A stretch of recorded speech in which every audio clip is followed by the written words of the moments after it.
కోమాలో నుంచి నువ్వెప్పుడు బయటకు వస్తావా అని ఎదురు చూస్తూ ఉన్నాం.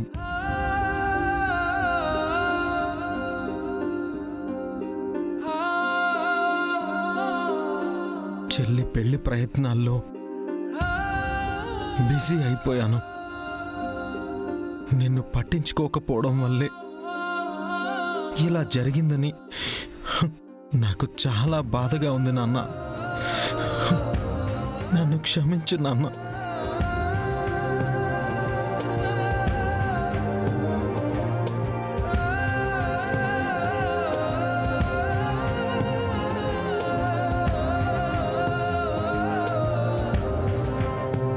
Excuse me, may help you sir? నాకు ఒక పేషెంట్ డీటెయిల్స్ కావాలి. Sure sir. డైరెక్ట్గా లలిత అని అడిగానని ఎవరికైనా తెలిసిపోయే అవకాశం ఉంది. తెలియనట్టుగానే అడగాలి. చెప్పండి సార్, ఎవరి గురించి తెలుసుకోవాలనుకుంటున్నారు? 2 months 3 months అనుకుంటా ఒక ప్రెగ్నెంట్ లేడీకి అబార్షన్ అయిందని తెలిసింది. Yes sir. అదొక చిన్న కేసుకి సంబంధించిన మ్యాటర్. తను ఎక్కడుందో చూడొచ్చా? 1 minute సార్.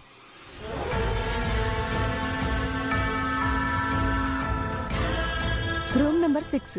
వెళ్ళండి sir. Thank you. It's okay sir. దొరికిపోయావే లలిత, ఇక నిన్ను వదలను.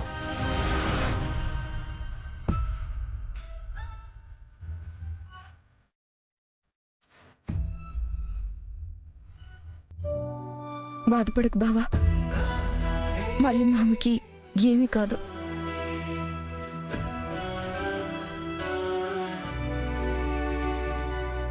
మామా,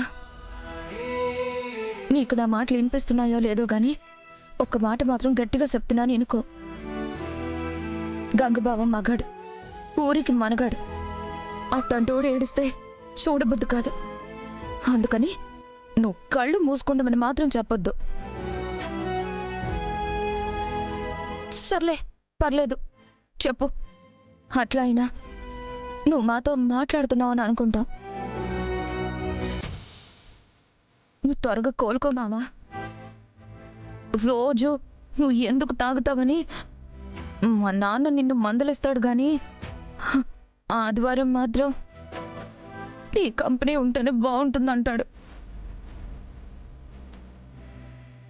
అట్లాంటి స్నేహాన్ని వదిలేసి నువ్వు ఇట్ట మంచాన పడ్డావు. ఏం బాగాలేదు మావా. బావా, నేను చెప్పాను.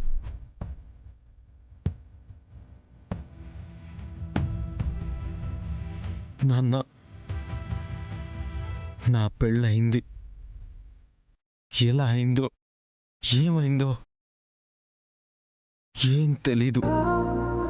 దానికి కారణాలు ఉన్నాయి, కారకులు ఉన్నారు, చెప్పలేనన్ని ప్రశ్నలు ఉన్నాయి, చెప్పుకోవలసినన్ని సమాధానాలు కూడా ఉన్నాయి. కానీ వాటన్నింటినీ సర్ది చెప్పే పెద్దవాళ్లే లేరు. అందుకే నువ్వు త్వరగా కళ్ళు తెరువు. త్వరలోనే అమ్మని కలవబోతున్నానని చెప్తున్నాను. ఏ విషయం చెప్దామనే వచ్చాను నాన్న.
రూమ్ నెంబర్ 6 అనే కదా చెప్పింది. మరి ఇక్కడ రిసెప్షన్లో చెప్పిన పేషెంట్ లేదు. ఎక్కడికి వెళ్ళి ఉంటుంది?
రాస్కల్, కళ్ళు తిరిగి పడిపోయిన లలితని గంగా వాళ్ళ ఇంటికి తీసుకువెళ్తే అక్కడి నుంచి తీసుకొచ్చి లలితని ఇక్కడ పెట్టావన్నమాట.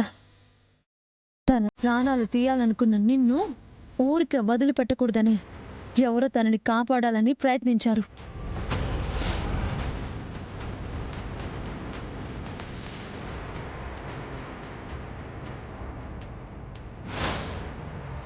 అబార్షన్.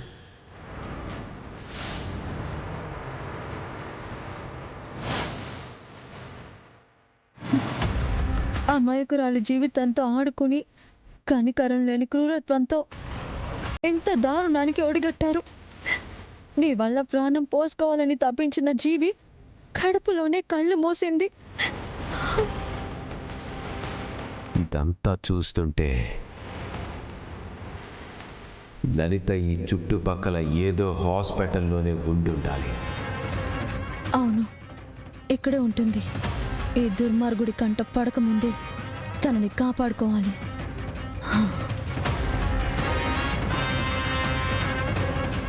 Excuse me. చెప్పండి మేడం. మీరు నాకు ఒక హెల్ప్ చేయాలి. చెప్పండి మేడం. రూమ్ నెంబర్ 6 పేషెంట్ పేరు లలిత. అవును మేడం. తన గురించి ఏంటి మేడం? ఆ పేరు మార్చాలి. ఎందుకు మేడం? ఇదొక్క ఫేవర్ చేయండి. మా అన్నయ్య దేవరాజ్ ఇక్కడికి వస్తున్నాడు. తన మీద చీటింగ్ కేసు ఒకటి ఫైల్ అయింది. మీరు ఈ హెల్ప్ చేస్తే ఒక ఆడపిల్ల జీవితాన్ని నిలబెట్టిన వాళ్ళు అవుతారు. ఇప్పటికే తనకి అబార్షన్ అయింది. చావు అంచుల దాకా వెళ్ళి వచ్చింది. ప్లీజ్ ఈ ఒక్క హెల్ప్ చేయండి ప్లీజ్. ఒక్క నిమిషం మేడం.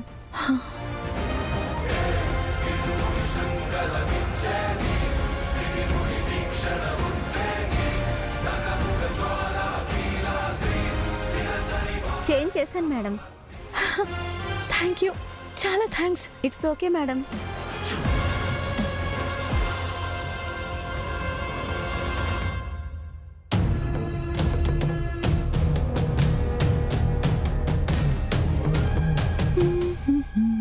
మంగా, నువ్వు ఈ హాస్పిటల్కి వచ్చావా? ఏం సార్ అలా అంటారు? హాస్పిటల్లోనే కదా నేనుంది. మీరు కూడా ఇక్కడే ఉన్నారు కదా. నన్నే కదా అడిగింది, నాతోనే కదా మాట్లాడేది. వెయిట్, నేను సూటిగా అడుగుతాను. ఏంటి? నిన్ను మోసం చేసింది ఎవరు? హా? అదే, నిన్ను గర్భవతిని చేసినవాడు అబార్షన్ అయిందా, లేకపోతే నువ్వే చేయించుకున్నావా? ఏం సార్ అలా అంటారు? ఒక ఇన్స్పెక్టర్గా అడుగుతున్నాను, వేరేలా అపార్థం చేసుకోకు. కొన్నిసార్లు తప్పులు జరుగుతుంటాయి, కానీ ఈ విషయం మీ ఇంట్లో వాళ్ళకి తెలుసా? తెలిస్తే వాళ్ళు బాధపడతారని చెప్పకుండా వచ్చావా? సరే, నేను సీతయ్యకి ఏం చెప్పనులే, ధైర్యంగా ఉండు. వాడెవడో నాకు చెప్పు, వాడి మక్కెలిరగ తీస్తాను.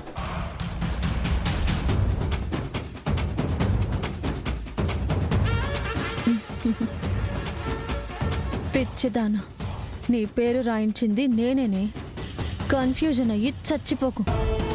లలితని కాపాడటానికి పేరు మార్చాలనుకున్నాను. అప్పుడు వెంటనే నువ్వే గుర్తుకొచ్చావు. పైగా గంగాబాబు వెంట వచ్చావుగా, అనుభవించు.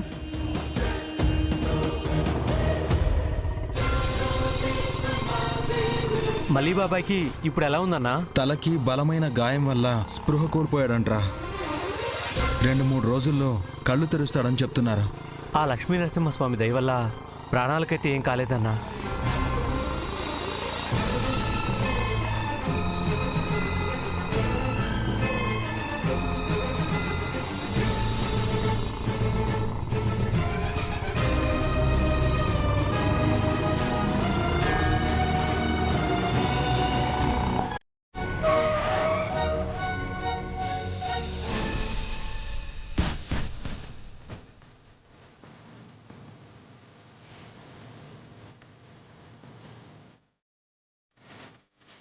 అలా వచ్చాడేంటన్నా?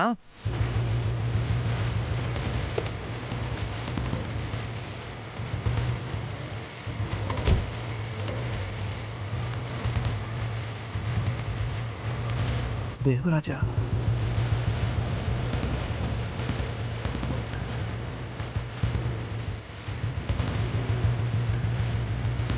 ఏంటి సార్ తమరే స్పీడ్గా వచ్చి మళ్ళీ మీరే దొద్దున్నాయని దిగాలని వచ్చారా?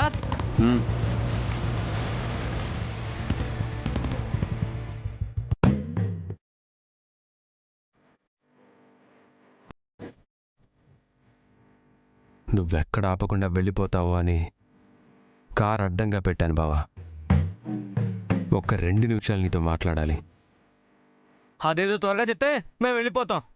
హ్మ్. ఆ, ఆ,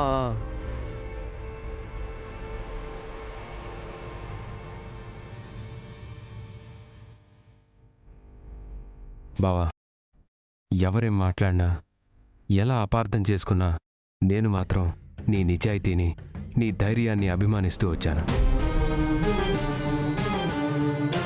విజయ్తో శివపార్వతికి ఎంగేజ్మెంట్ అయ్యి ఆ ఎంగేజ్మెంట్ పెళ్లి వరకు వెళ్ళి పెళ్లి క్యాన్సిల్ అనగానే నాన్న నానమ్మ తట్టుకోలేకపోయారు. వెంటనే గౌరీ భర్త ప్రదీప్ శివని పెళ్లి చేసుకుంటాననగానే పరువు దక్కుతుందేమో అనుకున్నారు. పరువు, మర్యాద వాటి గురించి పాకులాడారే గాని శివ ప్రాణం తీసుకుంటుందని మీరు గ్రహించలేకపోయారు. మా నాన్న మూర్ఖుడు బావా, నేనే చెప్తున్నాను కదా. నానమ్మకేమో చాదాస్తాం, పాతకాలం మనిషి కదా. ఆ కాలం వాళ్ళు శవానికైనా తాలి కట్టమని చెప్పరే.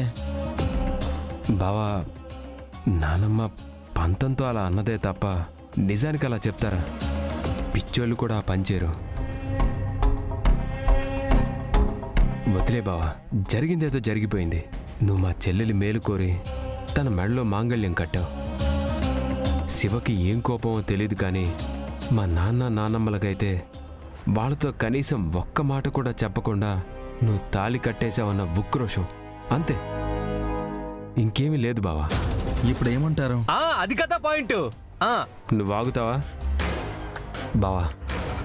కుటుంబాలు 2 ఒక్కటవ్వాలంటే ఒక పెళ్లి జరగాలంటారు, కానీ శివ పెళ్లితో విడిపోయిన కుటుంబాలు మళ్ళీ కలిసిపోవాలంటే, ఒక్కటవ్వాలంటే ఇంకో పెళ్లి జరగాలి.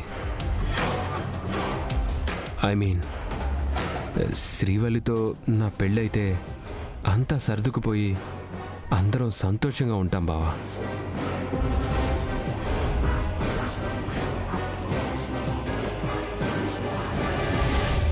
శివ కూడా అర్థం చేసుకుంటుంది. ప్లీజ్ బావా, ప్లీజ్ బావా, ఈ పెళ్లి చేసి మన 2 కుటుంబాల మధ్య దూరాన్ని తగ్గించు. అపార్థాలని శాశ్వతంగా దూరం చేయి. మన 2 కుటుంబాలు ఒక్కటవ్వాలి బావా, అదే నాకు కావాలి. బావా, నేనొక్కటి మాత్రం చెప్పగలను బావా, నేను శ్రీవల్లిని తప్ప ఇంకెవ్వరిని నా భార్యగా ఊహించుకోలేను. కాదనుకో, దయచేసి అర్థం చేసుకో. నా చెల్లెలితో మాట్లాడి చెప్తాను. థ్యాంక్ యూ బావా, థ్యాంక్ యూ సో మచ్. ఉండు బావా, కార్ అడ్డం తీస్తాను. సరే.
ఏం చేస్తున్నావు పెద్దమ్మ?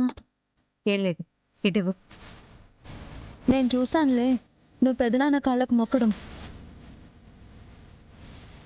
నువ్వు ఏమైనా అనుకో పెద్దమ్మ, పెదనాన్న మంచోడే కాదు.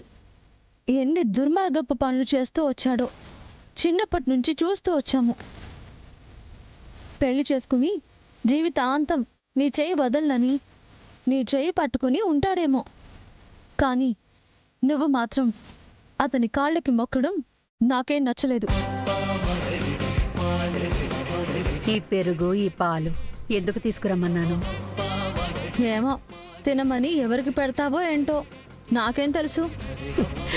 పిచ్చి పిల్ల.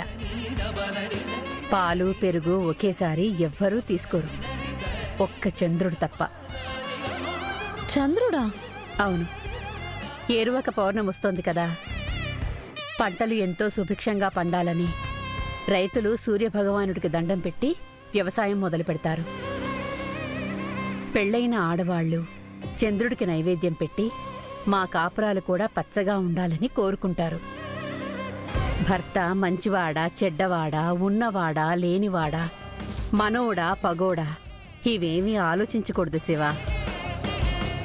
పసుపు కుంకుమలు 10 కాలాల పాటు చల్లగా ఉంటేనే మనం సుమంగళిగా ఉంటాం. ఆడదానికి అందమైన ఆభరణం ఏంటో తెలుసా? నుదుట భర్త పెట్టే బొట్టు. నేను నైవేద్యం పెట్టేసొస్తాను.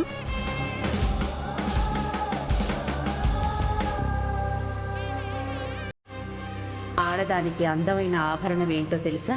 నుదుట భర్త పెట్టే బొట్టు.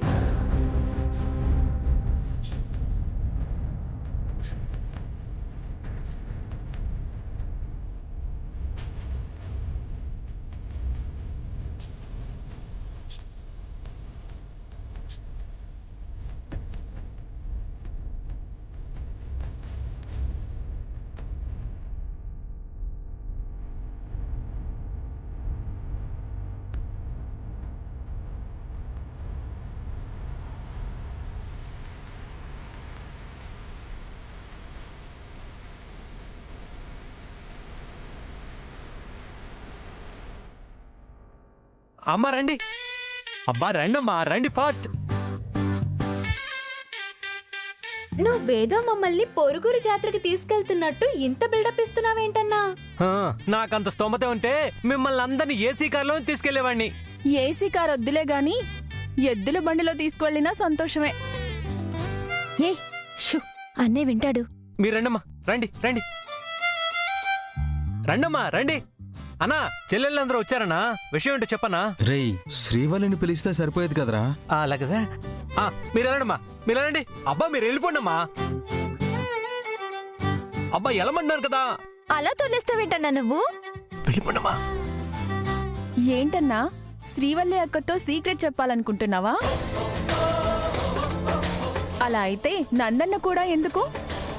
అవును, ఎందుకు మరి? మనమంటే గంగన్నకి అంత ప్రేమ. తోడబుట్టిన వాళ్ళకంటే తోడుగా ఉండేవాడికే విలువ ఎక్కువ కదన్నా. అబ్బో, నువ్వు వెళ్ళరా. అయ్యో, బయటికి వెళ్ళు. అన్నా ఏంటన్నా ఇది? అంత పాట అనేసావేంటన్నా? చెల్లెళ్ళ ముందు పోజు కొడితే ఫీజు బీక్ పడేస్తావేంటన్నా? అన్నయ్య, ఏ విషయాలైనా మేమందరం ఉన్నప్పుడే చెప్తావు కదా, ఈసారి ఎందుకు దాపరికం? అలా అని కాదమ్మా, ఇది మళ్ళీ నీ పెళ్లికి సంబంధించిన విషయమే.